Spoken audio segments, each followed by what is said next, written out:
A sitting president bragging about passing a basic medical screening is a highly unusual way to project strength. Donald Trump recently used his Truth Social platform to release an update from Walter Reed Medical Center. He claimed a perfect 30 out of 30 score on a cognitive test, characterizing the result as a sign of extreme intelligence. This announcement follows a 7-point drop in public confidence regarding his mental sharpness.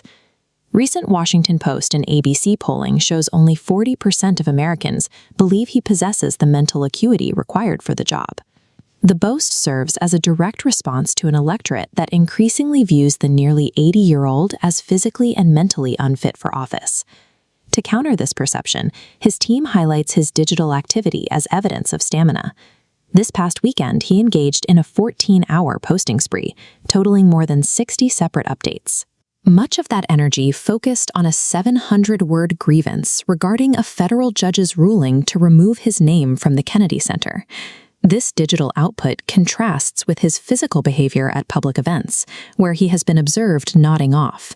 The administration describes these moments as extended blinks. Observers have also noted dark, unexplained bruising on his hands during recent appearances. The White House attributes the marks to high-dose aspirin usage, combined with frequent, forceful handshakes. However, the bruising appears on both hands, including his non-dominant left, which does not participate in the standard greeting his team cites as the cause. The administration's explanations for these physical symptoms struggle to reconcile their claims of peak fitness with the visible strain on an 80-year-old body. The controversy centers on the Montreal Cognitive Assessment, or MoCA. Clinically, the MoCA functions as a screening tool for early signs of cognitive decline and dementia, rather than an assessment of general intelligence or IQ.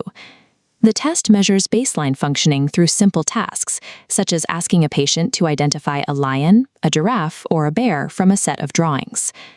A comprehensive neuropsychological exam, which takes several hours to complete, remains the professional standard for determining a president's fitness for service.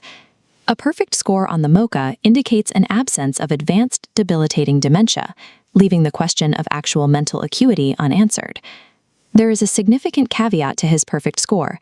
He has been administered this specific test at least 4 times. Doctors refer to this as the practice effect. Repeated exposure to the same questions allows a patient to memorize the answers, which can artificially inflate their score regardless of their actual cognitive health. Because the MoCA relies on the novelty of its questions to gauge impairment, taking it repeatedly for monitoring purposes can compromise its diagnostic validity. Repeatedly administering this test suggests a persistent medical concern about the patient's baseline, independent of the resulting score. We are watching a commander-in-chief demand praise for passing a test designed to detect basic cognitive impairment. Every attempt to project sharpness inadvertently highlights the very concerns about his cognitive health that he aims to dismiss. The president himself emphasized this unique situation, stating, "I'm the only president to take a cognitive test." While he frames this as a distinction, it also marks him as the only president whose inner circle felt such a screening was necessary.